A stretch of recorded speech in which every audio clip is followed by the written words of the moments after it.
Joseph Cooper and Bonnie Berman. It's today's Topical Currents, Tuesday edition.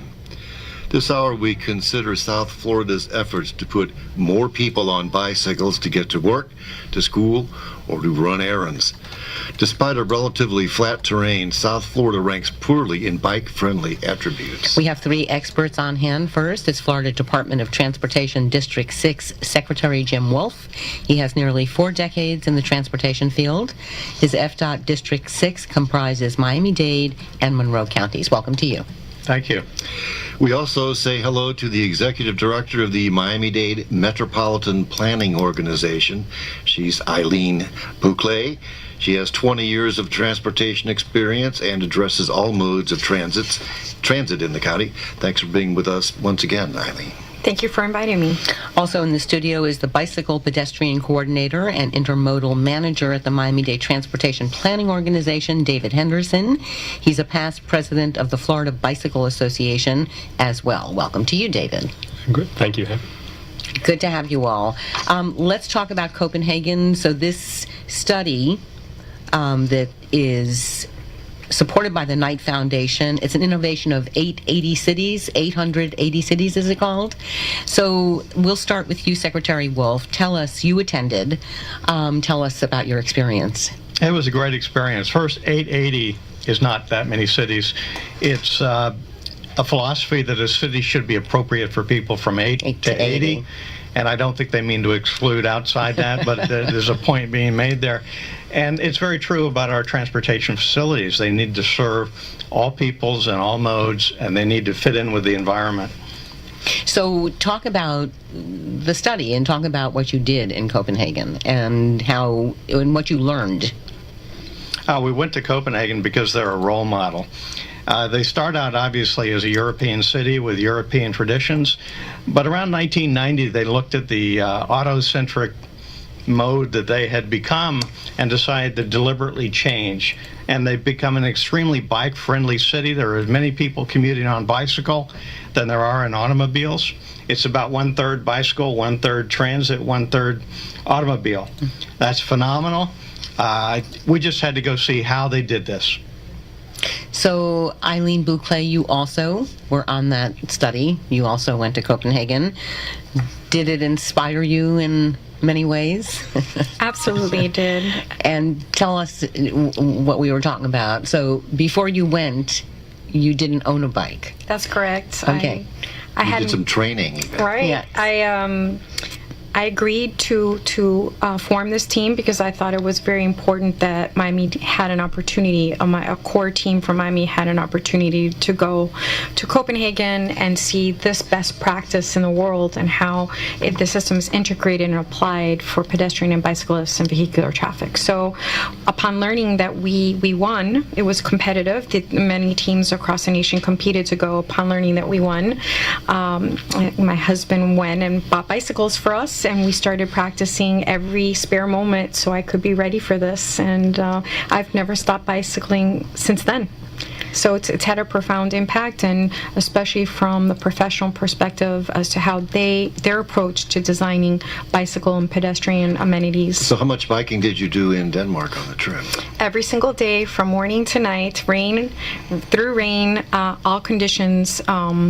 We also used their transit system and really... Wasn't it like 30 miles a day or something? Yeah. I stopped counting after the first hour and just focused on survival the first few hours, but no, it was just what we did. Yeah. So it was wake up, find your bike, and go to the first meeting.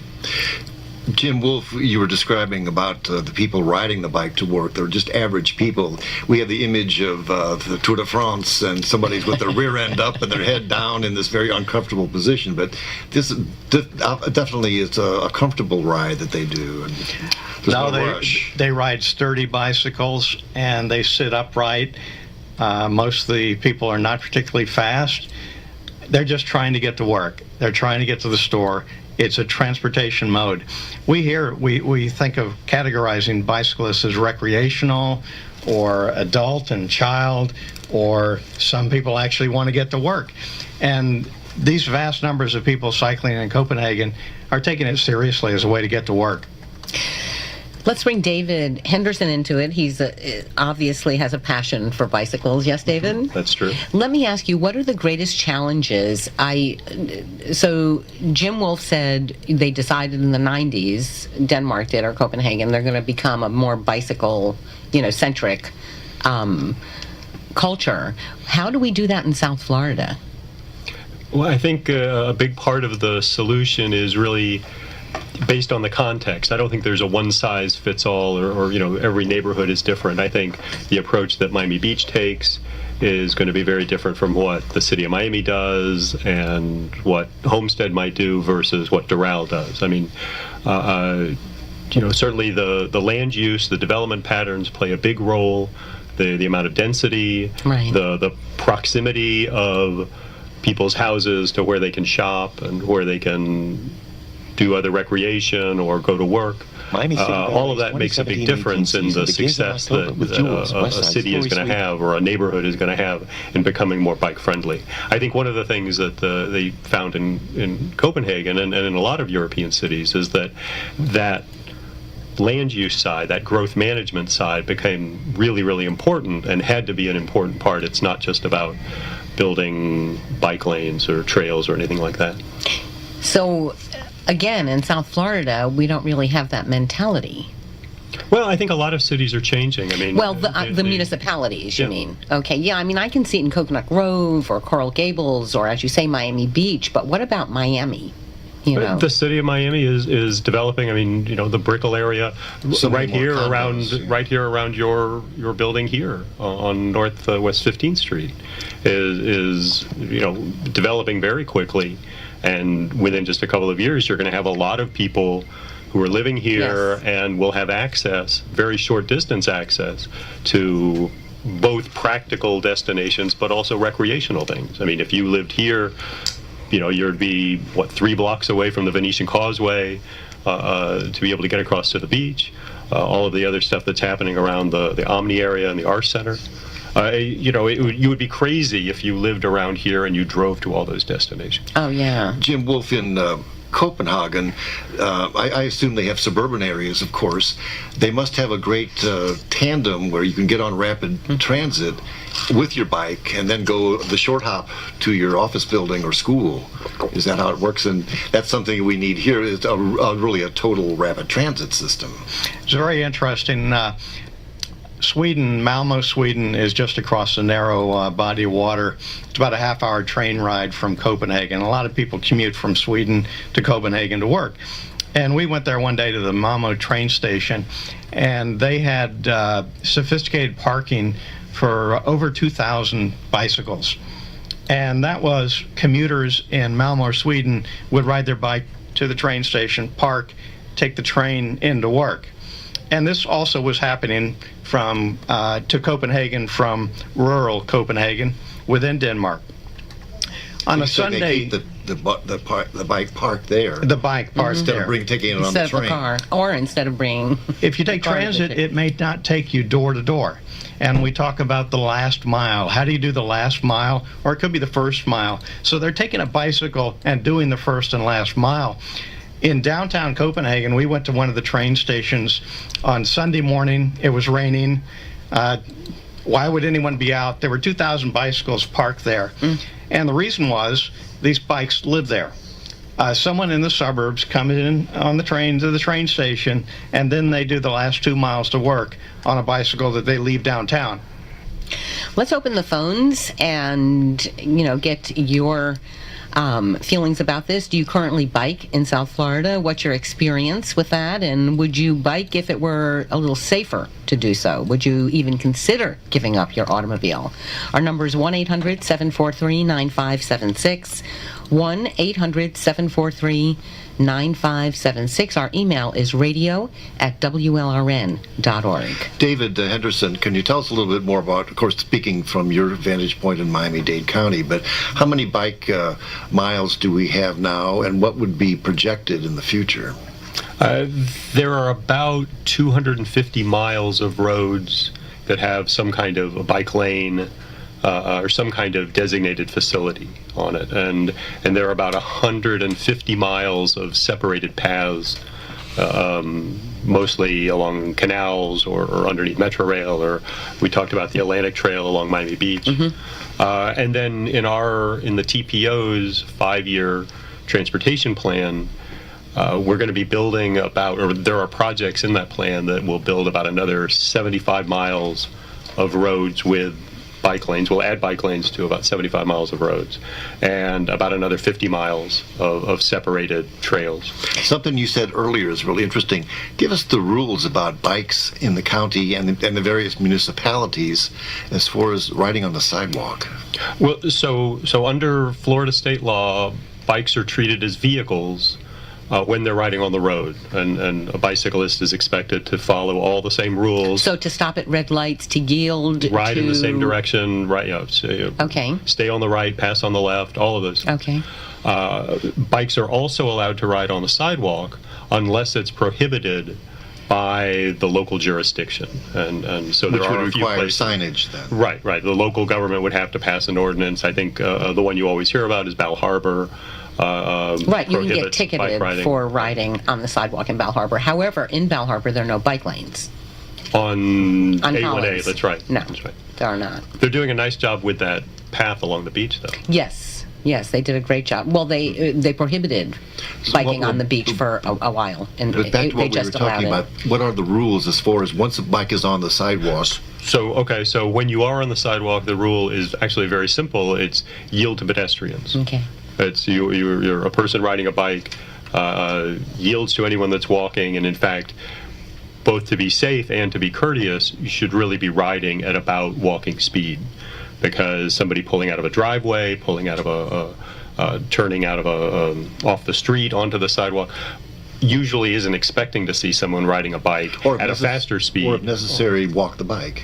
or walk at yourself. Right? Yeah. But if you are riding, it's important to recognize that space has been designed for somebody moving at pedestrian speed, and so that's really the safest way to use it. One of the things that made us feel more comfortable riding in Copenhagen was the drivers. They were looking for bicycles and they were yielding. They did not have right turn on red downtown.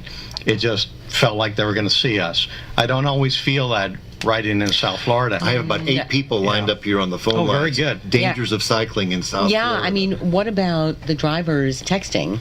I mean, how often do you see drivers texting and driving? After long years of improving crash data, the last 3 years have ticked upward nationwide. Right. And we're just confident in the business. This is distracted driving. It's more people looking at their cell phones. It's very dangerous, but not only for the people that are in the car, it's very dangerous for cyclists. And pedestrians. We're going to take a short break. We're talking about biking. We're going to ask you to be patient on those phones because we have a lot of calls, as Joe said, and emails. We're speaking about the possibility of biking in South Florida, becoming a more bike-centric culture. And we're speaking with Jim Wolf. He's the secretary of the Florida Department of Transportation District 6. Also with us, the executive director of the Miami-Dade Metropolitan Planning Organization, Aileen Bouclé. And David Henderson is the bicycle pedestrian coordinator and intermodal manager at Miami-Dade Transportation Planning Organization. We'll be right back.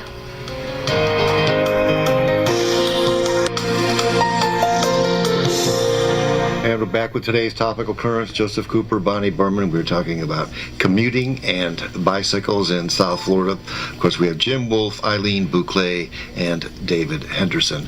Again, our number, if you'd like to join in, 1-800-743-9576. And email is radio@wlrn.org. Aileen, let's talk about the grade levels that you observed in Denmark, the different grade levels for even pedestrians versus bicyclists. Yeah, so it certainly enhanced my feeling of safety when I was on the bicycle in Copenhagen. At no time was I sharing the road, if you will, with a car or a bus, nor was I sharing a road with a pedestrian. I had my own grade separated bicycle lane almost at all times. In those areas where there were no designated bicycle lane, you were sharing the road and everyone followed the rules. But I felt safe because here in South Florida, it's very intuitive for all of us when we're pedestrians to be on a sidewalk. We already understand the concept of being on a grade separated facility by virtue of being on a sidewalk.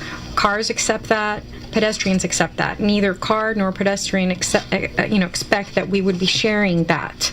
And so Copenhagen just takes it one step further. So that expectation is there not just for the pedestrian and the car, but also for the bicycle. So is that feasible that we could do that in South Florida? And who will pay for all this? We're constantly updating our roadways, resurfacing, reconstruction, updating. We're always needing to improve our roads. And I think as we're doing that, we should be looking at how we could be introducing anything that would take us one step forward in terms of safety and increasing mobility options for bicyclists. And I think that's something that this team here today is focused on.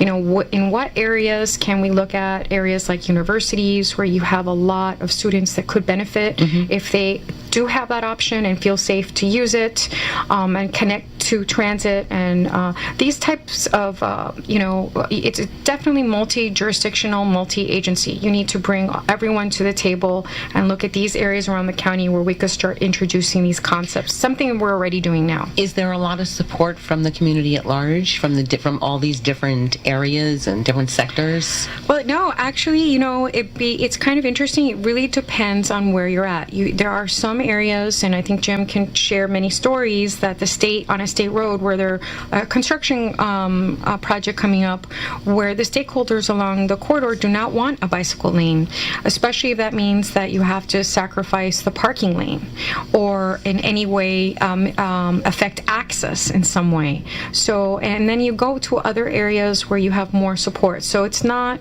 an all or nothing. It depends on what community you're in, but there is a state law that requires that the state look at incorporating that bicycle component on all projects as they proceed. But the public is a big part of it. The stakeholders, their input, and what they want to see in the project. Is that just on new projects, or would it be revitalizing existing roads? I'll give you an example.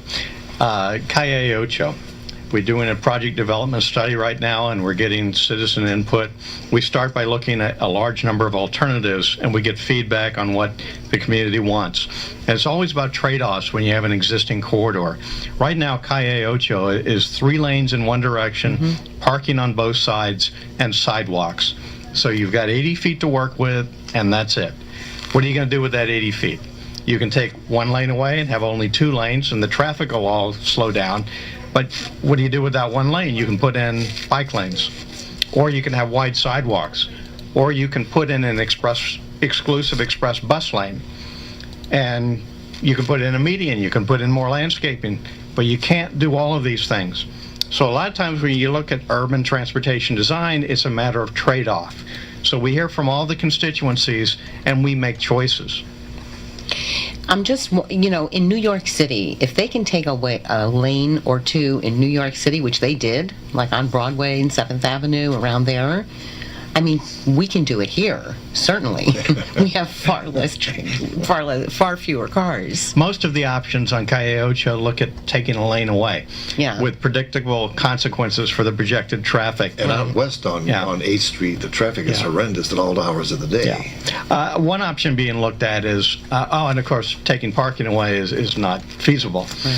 There's a big constituency for that. But another option is have 3 lanes, but make one of them parking for like 23 hours a day, and during the AM peak, no parking. That way you get the lane during the peak period, and you get parking all the rest of the time, and now you've generated 10 feet to do something else with. I mean, it's getting out of the sack to move your car. Yeah, so that's a creative solution that is getting a little bit more support, but we're still looking at all the options. When you say you're getting input from the citizenry, how do you get that?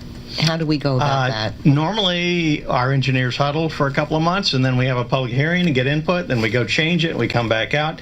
In this case, we also have a public advisory group, which the legislators and the county commissioner in the area have appointed people to, and we have met with them 4 or 5 times now to have feedback before we go out to the public with a public hearing. Okay. Let's take a few phone calls or so, some happy campers. Greg in Hollywood, you're up. Hi. I'm on. Hey, thank you. I just want to say I commuted by bicycle my entire life in Connecticut, Massachusetts, Boston, New York City, and never had a problem. when I moved down here in 2002, I continued commuting 20 miles a day each way to work. And in 10 years, I was in 3 different accidents. Never had a problem up north. But there's something about the mindset down here that, you don't believe bicycles don't belong on the road. I was very good about following the rules, especially after I got a traffic ticket for gently going through a red light when there was no traffic coming or present. I was pulled over and given a ticket, a moving vehicle violation. But in all 3 of the accidents that I was in, the last one was so bad I woke up in the hospital unconscious. I mean, I came to in the emergency room hours later, didn't even know my name. Greg, do you still ride now? No, this is 2 years ago. I had to give it up because the last one was so bad. The bicycle was totaled, and in all of these accidents, the attitude of the law enforcement was, you shouldn't be on the road. Even though I was in a designated bicycle lane, two times I was hit by a car. I was in the designated bicycle lane, right by a sign that says "Share the road." Okay, Greg, we have a lot of calls. I'm sorry, so I had to give up because we get your point. 3 times. The next one would have been life. So now I'm driving, and I hate it. Thank you. Sorry, Greg. Okay, thanks for calling. And we'll move along to Michael in Fort Lauderdale. Mike, you're up. Yeah, I really appreciate all of the discussion about what we need to do with roads, what we need to do with infrastructure and things like that. But here in the subtropics, I'm someone who tries to cycle whenever I can. But so much of the problem for me is that I get to work and you wouldn't want to be someone who sat near me because I look and smell like I've just run a marathon. And so beyond the road infrastructure, I think there's also so much of kind of the cultural changes that need to happen. Most office buildings in South Florida don't have, for example, shower facilities. Right. So, Everybody's aware of this. How do they manage this in other areas? Yeah. Although they have both hot and cold to deal with. Secretary Wolf? My building has a shower, and we allow our people to use it. It's uncommon down here, but you know what? It ought to be a serious feature when people are designing and operating office buildings to have a public shower. And also, I mean, the trip to work is probably the most inconvenient or the most difficult trip to make by bike. I mean, people travel for all kinds of reasons: shopping, personal business, social, visiting friends, entertainment, and generally all of those destinations are much closer to a person's residence. And as far as scheduling is concerned, you can schedule when you're going to visit your friends or schedule when you're going to go out to dinner. I always recommend to people that who are interested in becoming more physically active is don't focus on riding to work. Look at all of the other destinations, all the things you can do practically. Errands. Within a mile of your house. Think of it as a 1 mile challenge and say, oh, okay, well, I can, even if I can't buy 40 pounds of groceries at the store, riding to the store becomes a lot of fun. Are there programs in the schools to urge? Michael, thank you for calling. We agree with you. The culture needs to change. Thank you. Thank you. Are there any programs in the schools to encourage kids to ride their bikes? That takes parents off from delivering and dropping off kids. It also, though, is so scary, I'm sure, for parents to let their child ride to school Safety on a issues. bike. Yeah. The University of Miami's Miller School of Medicine has developed a bike safe program that is offered both in Miami-Dade County schools and also through the Miami-Dade Parks, and now they're expanding into the City of Miami Parks programs. It's very successful. It's developed by researchers, and so they're looking at what works. They're trying things out, education on kids, and they have both on bike skill training, but also training about traffic and how to navigate it. Be safe. Right. We actually had Kirk Kaminer from communications coordinator at that program right in, and he tweeted it out that you guys were going to be on. Yeah. Bicycle safety is a serious issue here in South Florida. We have one of the worst rates in the nation, and we look at that with the 4 E's: engineering, education, emergency services, and enforcement. And those aren't all under one agency. It's a partnership. The education element, FDOT is a partner in that as well. But we saw something really good in Copenhagen. And that was probably a 1/4 scale model of a road network with functioning traffic signals and marked bike lanes.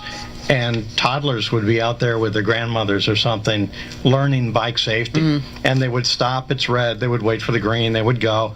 And it wasn't just this one instance, it was just an ethic where people are going to learn proper motoring, proper walking, proper bicycling, and they were going to follow the rules.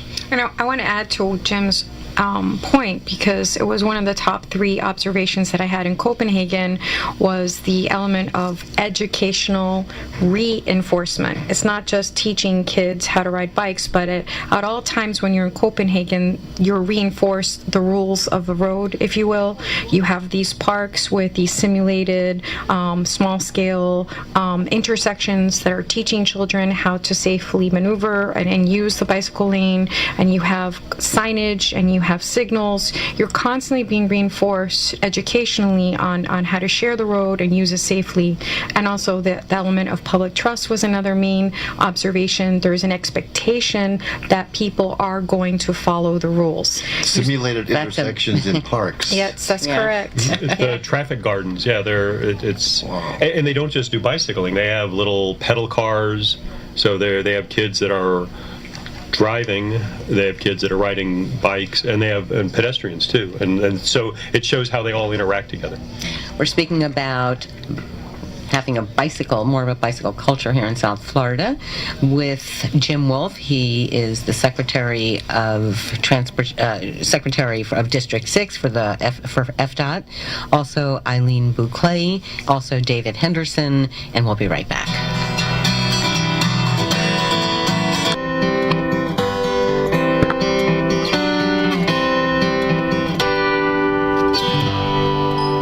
And we continue on our program today. Topical Currents, Joseph Cooper, Bonnie Berman, Jim Wolf, Aileen Bouclé, and David Henderson. How about an emailer? Let's, again, it's going to, we're going to try to get to as many as we can. Richard writes, I'm afraid to even bike in a bike lane in this day and age of drivers of cars texting. Are there any lengthy bike trails in the area that are not on the side of the road? Well, the one on the beach. Yeah, the Atlantic Trail the runs from the Miami Beach Marina at South Point Park up to somewhere, I think, around 46th Street now, but the city is working on the extension that'll go all the way to the northern city limit and into Surfside and Bow Harbor. Right. It's beautiful. The Parks Department just a couple of years ago finished a couple of nice projects along the Black Creek Canal, the Black Creek Trail. Where's that? Goes from Black Point Marina down in Cutler Bay up to the Metro Zoo at 168th Street. That's very nice. There are a few street crossings, but they have safety features.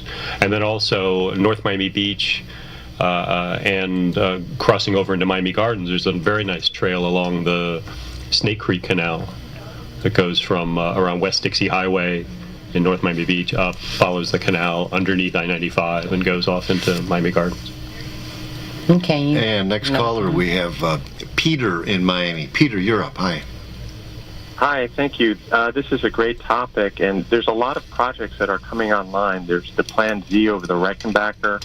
There's the Miami Greenway next to the Miami River. There's the Underline that parallels US 1.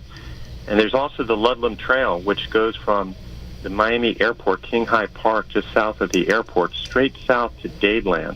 It passes 5 schools, providing safe routes for kids to get to schools. And it also terminates at Dadeland, so commuters will be able to ride their bikes down to Dadeland, get on the train, and go downtown. So there's a lot of pending projects that, as long as the community is aware and informs their politicians that this is important for them, that we're going to see come online, creating safe routes and safe biking lanes for our community. Okay, anyone? Sure, let's talk about funding. Let's talk about funding. Talk about that. Thanks, Peter.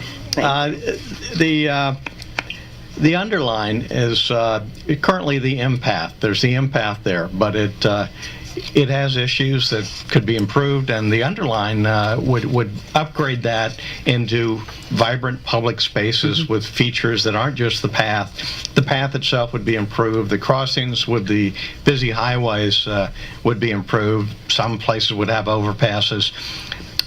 But the problem, and it's a great project, and it's going to be great, it's going to happen, but it's going to cost $100 million. It's about $10 million a mile to accomplish the vision that Meg Daly and her team have for the underline.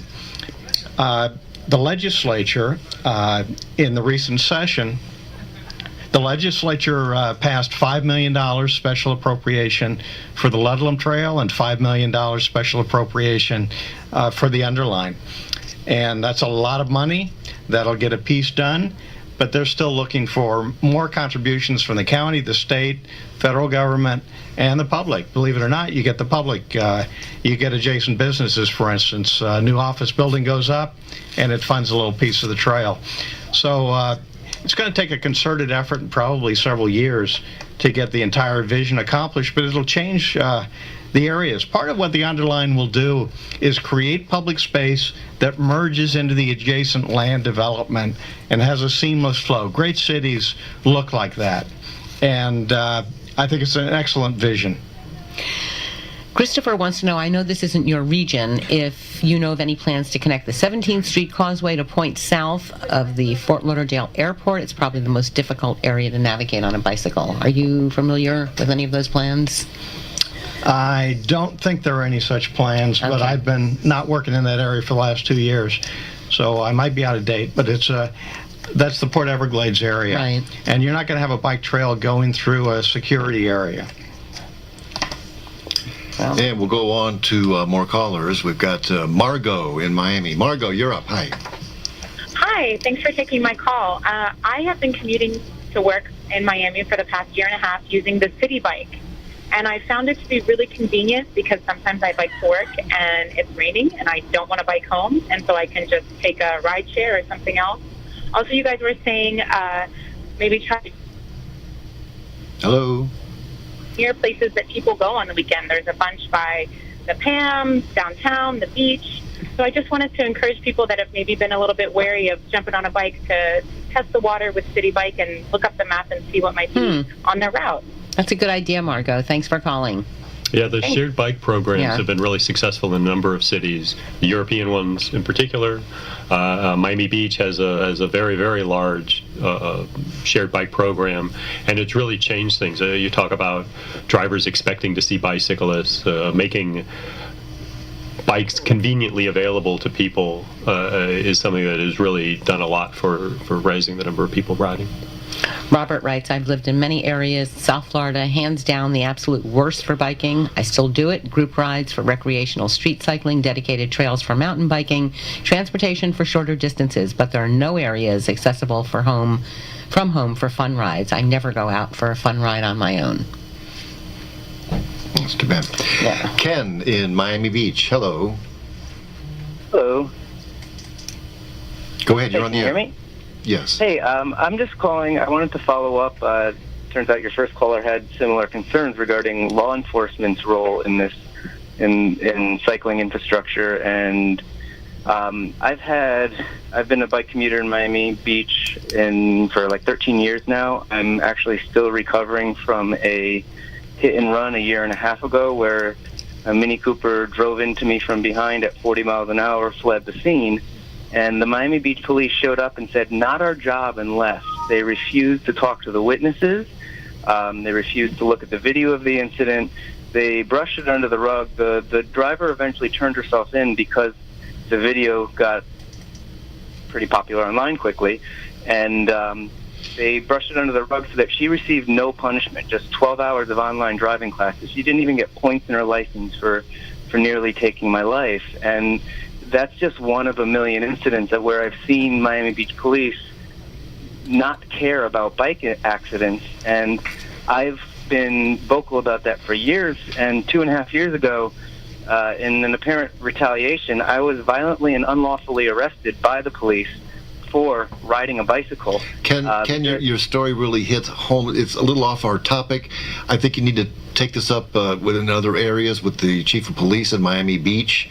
It's just really nothing. You won't talk about it. There's really nothing anyone on this program can really do about this. We're talking about the practical ways of how to move on the bicycle, not the legal ramifications of your case. And we certainly are sympathetic to you.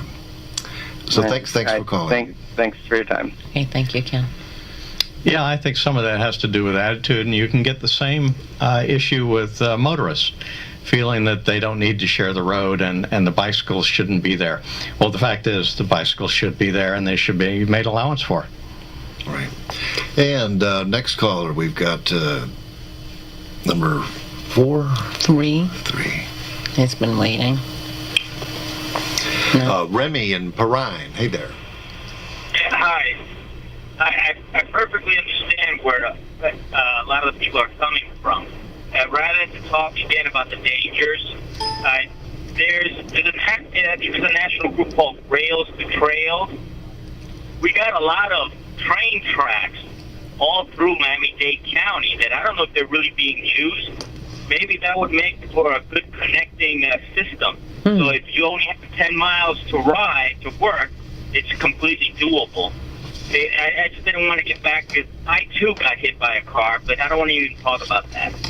And I'll take my response off the air. Okay, thank you, Remy. Please. So who owns the railroads? Jim? Is that the question? Yeah. Well, you've heard about the Ludlam Trail being a pursuit of the county. It's actually a rail line owned by the FEC. For the first step in that process will be to buy the land from the FEC Railroad. A limitation of Rails to Trails is the rails are where they are.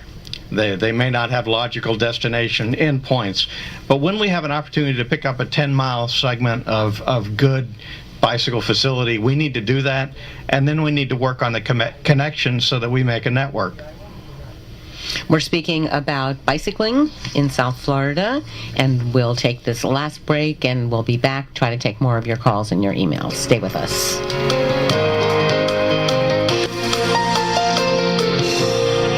Welcome back to Tuesday's Topical Currents. We are talking about a bicycle-friendly culture here in South Florida, or dreams of having one, with the Florida Department of Transportation District 6 Secretary Jim Wolf.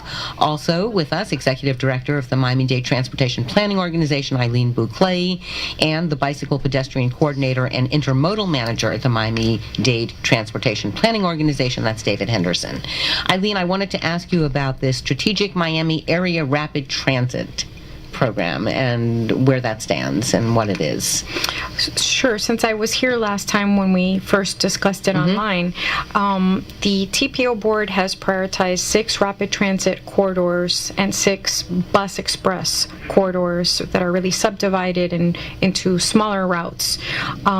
Since last year, the TPO board has prioritized and funded the environmental documents that are required in order to advance these projects. So the environmental documents are funded and are currently underway by various agencies, including our good partner, Florida Department of Transportation, who's doing 3 of the environmental studies, and Miami-Dade County Transportation and Public Works conducting the other 3 studies. This year, as we're now entering the midpoint of the environmental process, we're now looking at the next phase funding. And at last week's Miami-Dade Transportation Planning Organization, the board approved a funding allocation for the SMART plan from our federal urban funding allocation. So we're now working with that funding over a 30-year period to assess what that funding level means to our plan and how we can start to advance to the next phase, which is design and construction. And again, this is a multi-agency, multi-partnership. It's not just us and FDOT, but it's also Miami-Dade Expressway Authority. It's also the Florida Turnpike, the county, and all the municipalities along the corridors that we have been coordinating with and to advance these projects. It's taking so much cooperation among intra-agency cooperation. Absolutely, but I think we all share the one commonality that we're all stuck in traffic, and we all want a solution. South Florida, yeah. So we're all motivated. Exactly. And next caller, we've got Jerry in Coral Springs. Hi. Hello, is that Jerry? Yeah.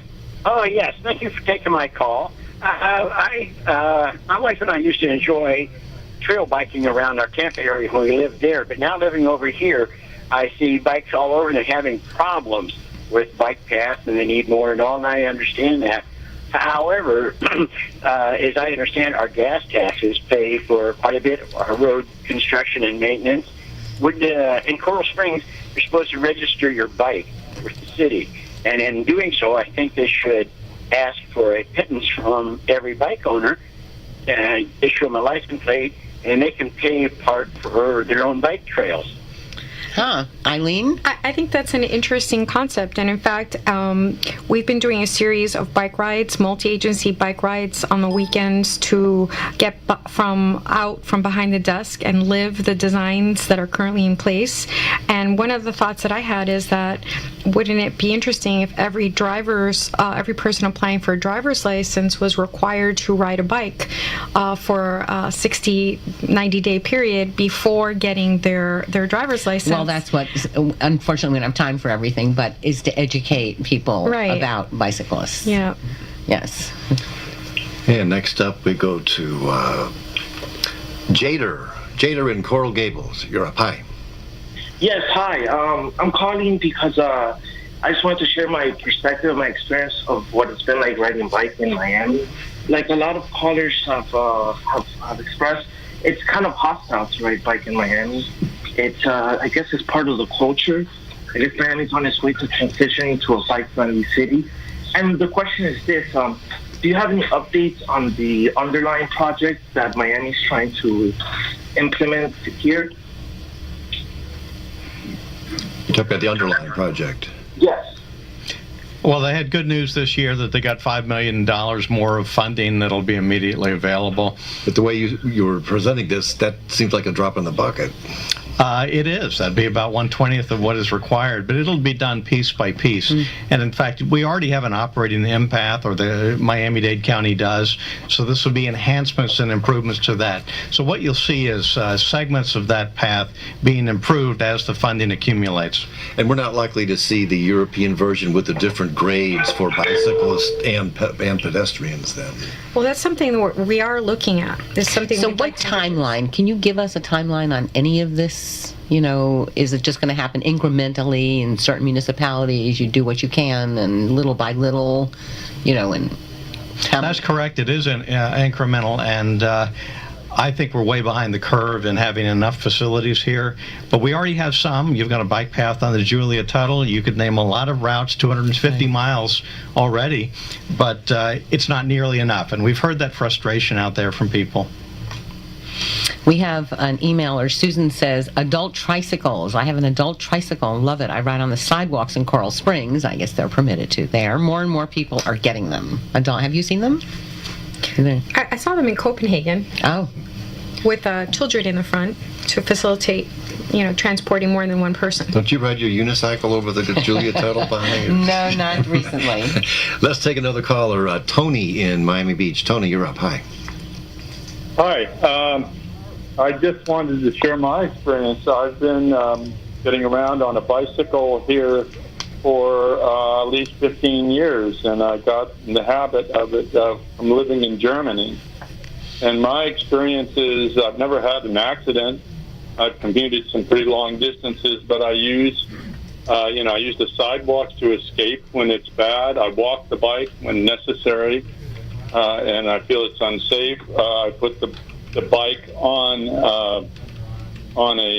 the bus. That's never been brought up.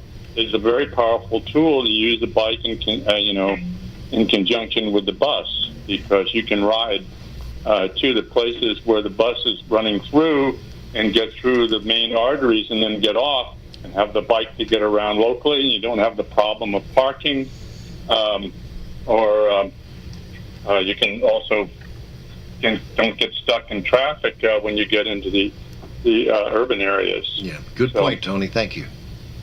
So that's and I think also I've been told, everybody says, oh, how dangerous it is, and it tries to discourage me.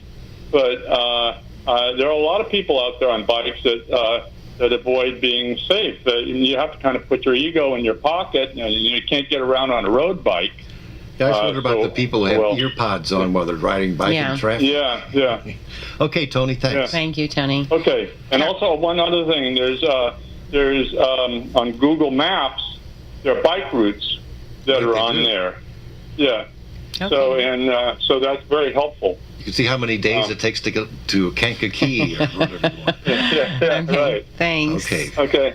Have a nice day. Bye-bye. You too. Carolyn writes that she works to work, rides her bike to work 3.5 miles once a week. One of the issues that contributes to safety or lack thereof, inconsistency with the type of bike accessible lanes. For example, on A1A in Fort Lauderdale, there's a portion of road that has sharrows, and then it abruptly feeds into a traditional bike lane, which is narrower. If there's a group of bikers in the sharrow portion, how are they supposed to safely transition into a narrow bike lane? And these inconsistencies exist all over Fort Lauderdale. You're familiar with Fort Lauderdale? I'm familiar with that, yes.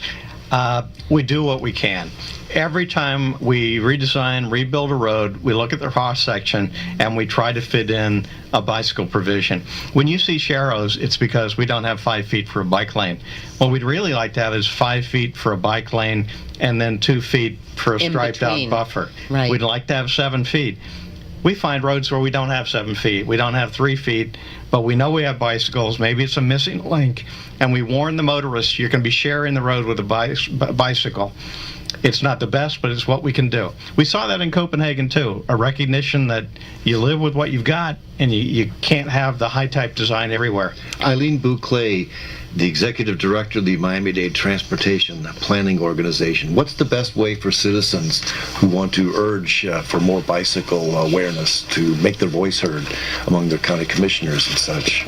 Well, definitely stay engaged, reach out to your elected officials, go online and see what are the projects coming up. If you see something coming up in your neighborhood, make sure you attend the public meetings, which all of our agencies conduct when we're doing these studies. Our website is www.miami-dade-tpo.org. And there's similar organizations in Broward also that our listeners can go online and find out about those public meetings.